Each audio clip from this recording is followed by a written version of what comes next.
Creating a safe space, how to mentally and emotionally create a home for your inner child. Creating a safe space for my inner child has been one of the most healing and transformative aspects of my journey. It's not just about creating a physical space, but a mental and emotional one where my inner child feels loved, supported, and free to express themselves without fear or judgment. Over the years, I've learned that the way I speak to myself, the environments I choose, and the boundaries I set all play a role in this safe space. Emotional safety. Nurturing with compassion. One of the first steps I took in creating a home for my inner child was to begin with compassion. In the past, I often found myself criticizing or judging myself harshly, especially when I made mistakes or when I didn't feel like I was living up to my own expectations. My inner child, who just wanted love and acceptance, felt silenced by these negative voices. So, I started to make a conscious effort to replace that inner critic with kindness. Instead of telling myself I wasn't good enough, I began to speak to myself the way I would speak to a child who was struggling, gently, with understanding, and without shame. For example, if I made a mistake at work or in a personal relationship, I would pause and say, "It's okay. I'm still learning and growing. I'm proud of myself for trying." In moments like these, I visualize my younger self, maybe around 7 or 8 years old, and imagine holding her hand, reassuring her that everything will be okay, just as I would with a real child who was going through something tough. That simple practice, treating myself with tenderness, helps create a safe emotional environment where my inner child can feel safe to express herself, even in moments of discomfort. Mental safety. Setting boundaries. Another key piece in creating a home for my inner child is setting boundaries. I had to learn to protect myself from negativity, whether it came from toxic people, stressful situations, or my own self-doubt. Just like a parent would protect a child from harmful influences, I had to learn to stand up for myself and create mental boundaries that allowed my inner child to feel secure. For example, I've had to distance myself from people who didn't support my emotional growth or who dismissed my need for joy and play. It's difficult, but I realize that if I want to nurture my inner child, I need to prioritize relationships and environments that uplift me, not drain me. In work settings or social situations, if I feel my inner child being dismissed or invalidated, I've learned to step back and refocus my energy on people and places that offer warmth, respect, and encouragement. It's also about learning to say no when I need to. I've had to let go of the pressure to constantly be productive and do what others expect of me. My inner child needs time to play, rest, and recharge, just as much as she needs structure. Setting those boundaries has been an essential part of creating a space where she can thrive without feeling overwhelmed or pressured. Physical safety. Creating a physical environment that feels secure. While emotional and mental safety are crucial, I also realize that the physical space I inhabit plays a significant role in creating a safe home for my inner child. I began to pay attention to how my surroundings made me feel. Were they comforting? Did they inspire creativity and joy? Or did they feel sterile and draining? I started by making small changes to my home and workspace that felt nurturing. I added cozy elements, soft blankets, warm lighting, plants, and artwork that sparked joy. My living space became a sanctuary, a place where I could unwind and let my inner child feel at ease. I made sure that my space reflected who I am, embracing both playfulness and peace.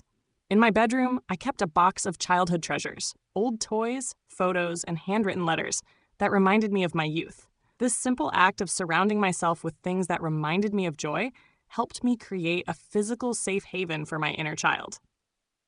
Spiritual safety. Connecting with my core. Finally, I began to connect with my inner child on a spiritual level.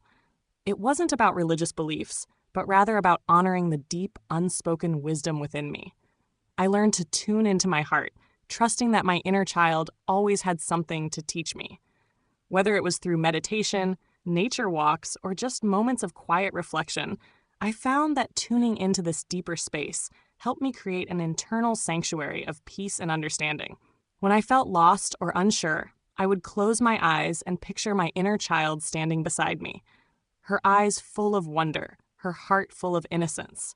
I'd take a deep breath, feeling that connection with her, and remember that the purest parts of me, my creativity, my joy, and my authenticity, were always within reach. This spiritual connection helped me feel grounded and safe, no matter what was going on around me.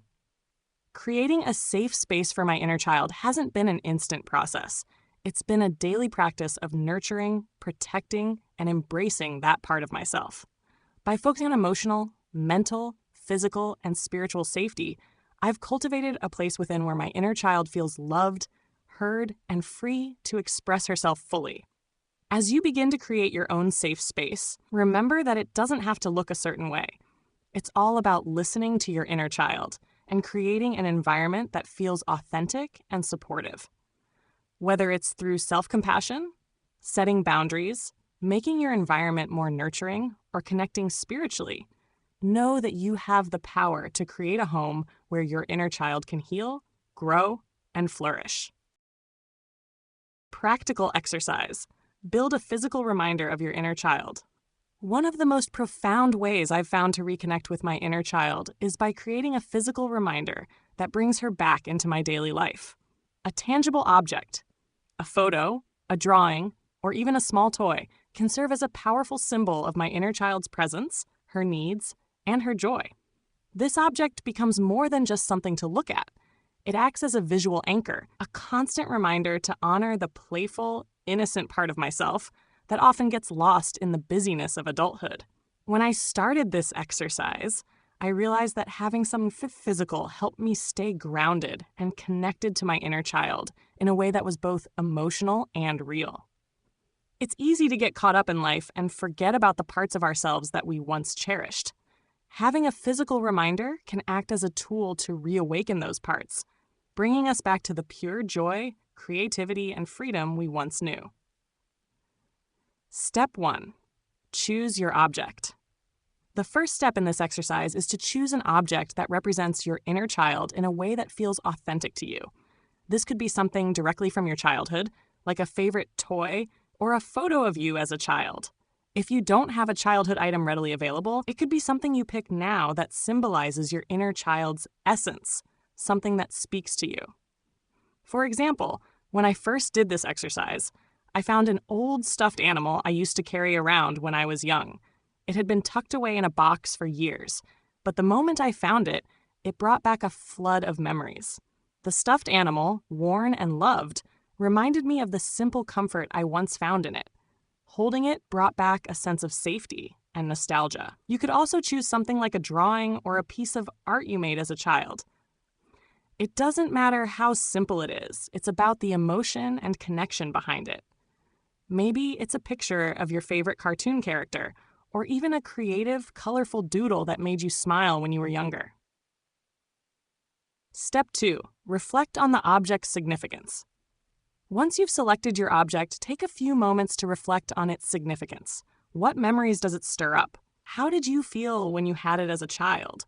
What does it remind you of about the person you were before life got complicated? For instance, as I reflected on my stuffed animal, I thought about how comforting it was to me during times when I felt lonely or scared.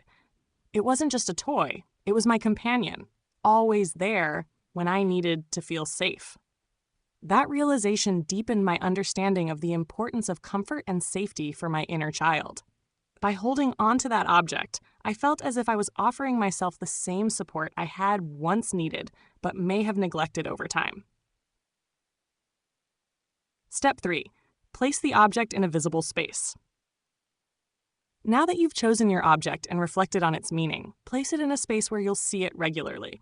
This could be on your desk, by your bed, or somewhere else in your home where you spend a lot of time. Having this physical reminder within your environment makes it easy to reconnect with your inner child whenever you need it.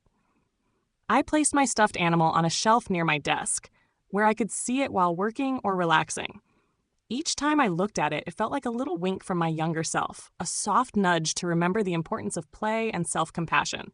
That visual cue reminded me to be kinder to myself and more playful in my approach to life. Step 4. Create rituals around the object. As part of this exercise, I began to build little rituals around my physical reminder. For example, I'd spend a few moments each day looking at the object and allowing myself to remember moments from my childhood, whether they were happy, sad, or simply meaningful. Sometimes I'd hold it while I meditated, or I'd speak words of affirmation to my inner child while looking at the object. You can create your own rituals. Maybe you want to hold the object while journaling about your inner child's experiences, or perhaps you can sit with it when you need to calm yourself and reconnect with a sense of peace. These little moments of interaction help reinforce your emotional bond with your inner child and can offer comfort when you feel disconnected. Step 5. Journal your experiences. Once you've introduced your object into your daily life, it's helpful to take time to journal about your experience. What thoughts, feelings, or memories arise when you see the object? How does it make you feel to interact with it? I started journaling after each time I spent a moment with my stuffed animal, and I noticed that it helped me access feelings I had long buried. I'd write about times when I felt safe or loved as a child, and I'd also explore the more difficult moments, like when I felt neglected or misunderstood. It became a safe space for me to honor all aspects of my past and integrate those feelings with my current self. This practical exercise of building a physical reminder of your inner child can be an incredibly powerful tool for reconnecting with your authentic self. It helps bridge the gap between the adult you've become and the child you once were, giving you a way to integrate both parts of yourself and honor your full experience.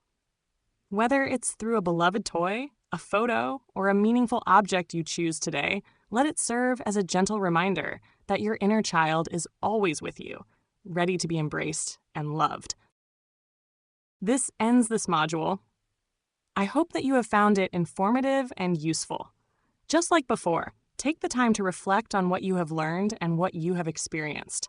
Take the lesson and go back and start developing the safe space for you and your inner child. Also, go through the workbook, do the included exercises, and start your journey. In the final section of the course, we are going to help you with integrating your inner child into your life. We will take everything you have learned and help you put everything together. When you are ready to begin, jump into the final chapter.